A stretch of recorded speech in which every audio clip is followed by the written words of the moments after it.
사람이 한번 생각이 고정되면 쉽게 바뀌지 않는 것들이 있죠. 고집이라고 할 수도 있고 자존심이라고 할 수도 있고 어떻게 보면 무지라고 몰라서 그런 것이라고 할 수도 있는 거죠. 우리가 어떤 사람에게 충고를 해요. 그럼 절대 충고를 안 들을 때가 있죠. 아내가 남편에게 충고해도 절대 안 듣고, 남편이 아내에게 충고하거나 또는 자녀에게 충고해도 절대 안 듣는 때가 있죠. 자신이 옳다고 생각하니까 안 듣는 경우가 있어요. 아니야, 내 말이 맞아 하고 이제 내가 절대 옳다는 거죠. 그래서 상대방의 말을 안 듣죠. 그러나 옳고 그름과 상관없이 그렇게 하기로 마음을 먹었기 때문에 안 듣는 경우도 있어요. 옳고 그름과 상관이 없어요. 내가 그렇게 하기로 했으니까 끝까지 자기 생각대로 가는 거죠. 개 중에는 자기가 잘못됐다는 걸 알면서도 끝까지 고집을 피우는 것도 있어요. 이 사람의 이 심리라는 것이요, 참 복잡하고도 미묘한 거예요. 쉽지 않을 때가 있죠. 자기가 잘못됐다는 걸 알아요. 그런데도 끝까지 다른 사람 말 안 듣는 경우도 있는 거죠. 사람과 사람 관계는 그렇다고 쳐요. 우리가 서로 그만하니까 네 말이 맞냐 내 말이 맞냐 할 때 그만하니까 그렇다고 쳐요. 그래도 하나님의 말씀은 들어야 되지 않겠습니까? 사람의 말은 안 들어도 하나님의 말씀에는 귀를 기울여야 되지 않겠습니까? 2절에는요. 그들은 볼 눈이 있어도 보지 아니하고 들을 귀가 있어도 듣지 아니하나니, 분명히 하나님의 인도를 볼 수 있다는 거예요. 그들은 볼 눈이 있다는 거예요.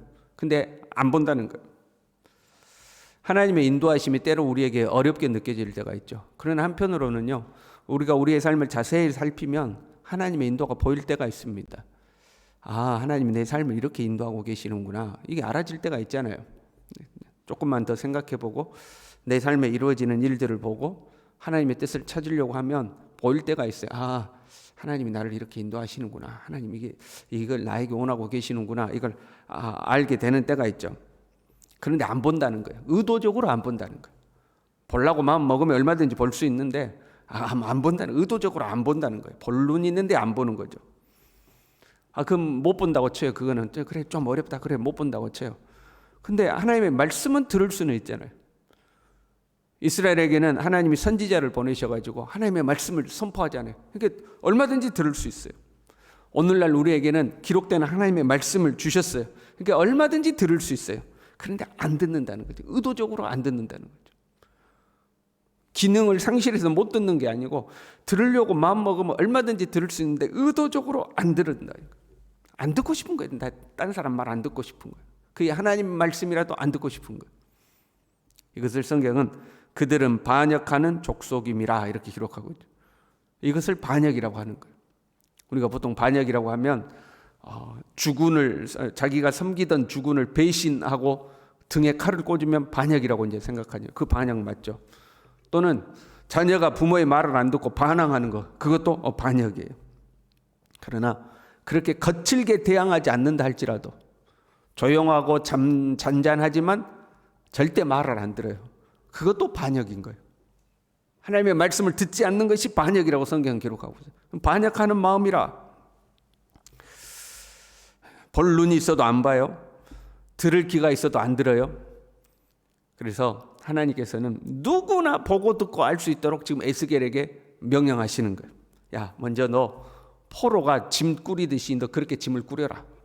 그리고 포로가 잡혀 나가듯이 그렇게 네 사람들이 다 보는 데서 포로 잡혀가듯이 그렇게 짐을 메고 가라. 포로 잡혀가는 퍼포먼스를 하라고 하세요. 성벽을 뚫고 그 포로의 짐을 메고 얼굴을 가리고 앞을 보지 못한 채 얼굴을 손으로 가리고 슬픔과 괴로움 중에 가는 것처럼 그렇게 가라. 그래서 사람들이 야, 너 뭐 하냐 하고 묻거든 예루살렘에 남아있는 사람들이 이렇게 포로 잡혀가리라.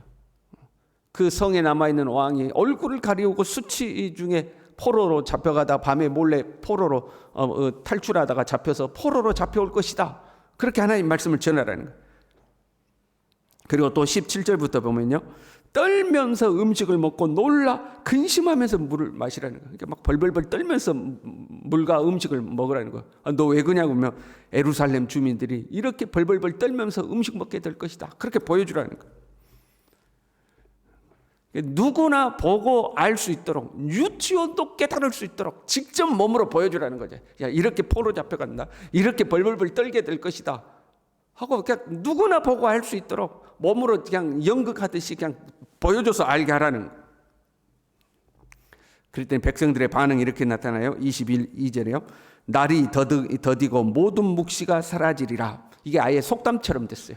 날이 더디고 모든 묵시가 사라지리라. 무슨 말이냐면, 야, 망한다더니 망하기는 언제 망해? 저 예언한 지가 몇 년 전인데 아직까지 까딱 없잖아. 아니 뭐 말씀대로 하면 이렇게 된다더니, 아니 그 말씀은 이루어지지도 않더라. 야, 된다더니 망하기는 언제 망해? 예언이고 묵시고 계시고 다 필요 없어. 백성들이 그렇게 이야기한다는 거예요. 날이 더디고 모든 묵시가 사라지리라. 야, 안 돼. 저 예언 내가 몇 년 전에도 들었어. 안 돼. 그렇게 이야기한다는 거예요. 그러니까 안 볼래야 안 볼 수가 없어요. 안 들을래야 안 들을 수도 없어요. 유치원생이라도 알아먹게 그냥 연극을 해서라도, 야, 이게 하나님의 뜻이다 알려줘요. 그러니까 안 볼 수가 없고 안 들을래 안 들을 수가 없으니까 보고 들었어요. 그러니까 뭐예요? 야, 다 필요 없어. 저래봐야 저 말씀 응하지도 않아. 비꼬는 거죠. 사람이 좀 못난 마음이 있어요. 누군가 시비가 붙었어요. 그럼 옳고 그름을 가리는 것이 시비 아닙니까? 네가 옳으냐 내가 옳으냐, 네 말이 맞냐 내 말이 맞냐, 옳고 그름을 가른다고 그래서 시비가 붙었다고 그러잖아요. 처음에는 옳고 그름에 관해서 이야기하다 그 다음에는 내가 질 것 같은 뭐예요? 말꼬리 잡잖아요. 왜 반말해요? 왜 반말해? 너 나이가 몇 살이야? 나 먹을 만치 먹었다. 처음에 붙었던 시비거리는 어디 가버리고 말꼬리 잡고 이상한 거 갖고 막 싸우죠. 가정에서 부부간에도 이렇게 말다툼하면 그런 경우가 있잖아요. 현재 부딪히는 거 그 시비는 어디 가버리고 딴 거 가지고 막 서로 싸우죠. 그래서 참 사람이 좀 비겁한 마음이거든요. 그러니까 지금 하나님 말씀을 듣기 싫으니까 이거 꼬투리 잡고 저거 꼬투리 잡고서 비꼬는 거야. 아이고, 맨날 지금은 말하면 이런 식대로 조금 몇 년 전에도 들은 설교인데 야, 필요도 없어. 뭐 그렇게 하는 거예요. 응하지도 않아. 이렇게 하는 거죠.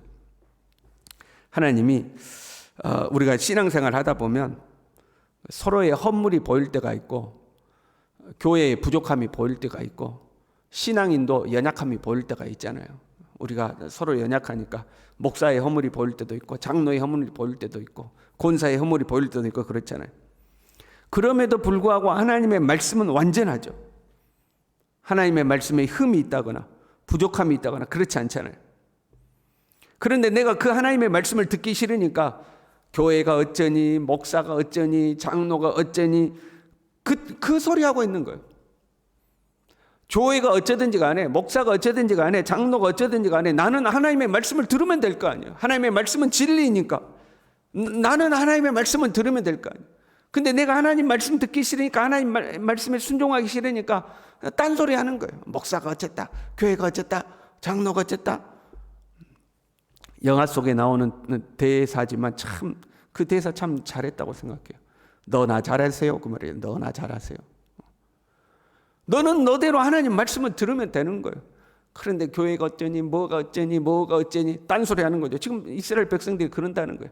안 볼래 안 볼 수 없고 안 들을래 안 들을 수가 없으니까 이제 딴소리 하는 거예요. 하나님이 그들의 소리를 들으셨어요. 23절부터 이렇게 이야기해요. 내가 이 속담을 그치게 하리니. 다시는 그런 소리 못 하도록 하나님이 아주 정확하게 일하시겠다는 거예요. 야, 더디 임하던데 바로 임하게 하시겠다는 거예요. 말씀대로 소용없던데 소용 있게 하신다는 거예요. 말씀 어겨도 아무 문제 없던데 문제 있게 하시겠다는 거예요. 하나님이 다 들으시고 그래? 네 그래? 네 정확하게 역사하겠다. 하나님 하시겠다. 너희들의 말이 소용없도록 하시겠다는 거예요. 근데 그런 이스라엘 백성 중에 그나마 상태가 좀 괜찮은 사람들이 있었어요. 믿음의 상태가 그나마 조금 괜찮아요. 보고 들은 것을 부인하지 않아요. 딴 것으로 핑계하지도 않고 비꼬지도 않아요. 근데 이 사람들은 어떻게 반응하느냐. 27절에 보니까요. 그가 보는 묵시는 여러 날 후의 일이라. 그가 멀리 있는 때에 대하여 애언하였다.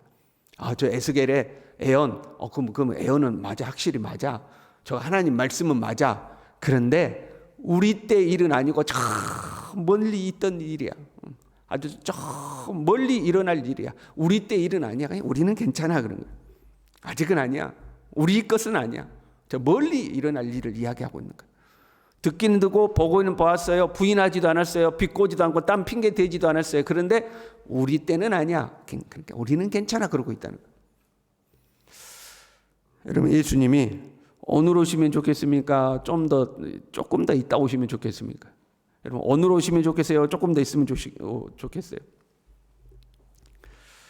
야, 예수님 오기는 뭐가 오냐? 2000년 동안 안 왔는데 오기는 뭐가 오냐? 이제 이런 사람은 이제 비꼬는 사람들이야. 애언은 무슨 애언? 응하지도 않더라. 이제 비꼬는 사람들이죠. 그런데 예수님 오셔. 인정은 해요. 그런데 우리 때는 아니고, 나 때는 아니고, 한 30년 뒤에, 나 죽은 뒤에, 앞으로 다 한 몇백 년 지난 뒤에, 어찌됐든 나 때는 아니야. 나는 아니야. 이런 사람들도 있잖아요. 왜 우리가 오늘이라도 오시면 좋겠다 하지 않고 나 때는 아니고 조금 더 뒤에, 몇십 년 조금 더 뒤에 이렇게 해요? 내가 예수님의 오심을 부인하지는 않지만 현재 최선을 다하여 경건의 삶을 살고 있지는 않는 거예요. 부인하지는 않지만 최선을 다하지는 않아. 하나님 앞에 최선을 다하지 않고 사는 거죠. 이제 그런 부류가 있다는 거예요. 맞아. 선지자 예언은 맞아. 저 사람 선지자도 맞고 하는 말이 예언도 맞아. 그런데 나는 아니야. 나는 아니야. 자기의 삶을 돌이키지 않고 하나님 앞에 최선을 다하지 않는 거죠. 그러다가 어느 날 번쩍하고 뒤통수 맞는 날이 오는 거예요. 나는 아니야. 나는 괜찮아. 그러고 살았는데 어느 날 하나님의 말씀이 임하는 날이 온다는 거예요. 너희들의 그런 모든 것이 다 소용없도록 하나님이 역사하시겠다는 거죠. 저와 여러분이 겸손하게 주님의 말씀에 귀를 기울이고 살아야 할 줄로 믿습니다. 이 핑계 저 핑계 대지 말고 하나님의 말씀에 겸손하게 귀를 기울이고 듣고자 하면 들을 수 있고 보고자 하면 볼 수 있는 것이 하나님의 말씀이에요. 어려운 말씀이 아니에요. 그 하나님의 말씀에 겸손히 순종하는 하나님의 사람들이 될 수 있기를 바랍니다. 기도하겠습니다. 하나님 아버지, 우리로 하여금 눈을 열고 귀를 열어서 주님의 말씀을 보고 듣게 도와주시고 이런 핑계 저런 핑계로 부인하고 비꼬고 외면하지 아니하고 하나님의 말씀에 겸손히 순종하며 살아갈 수 있도록 우리 모두를 붙들어 주시옵소서. 예수님의 이름으로 기도 올리옵나이다. 아멘.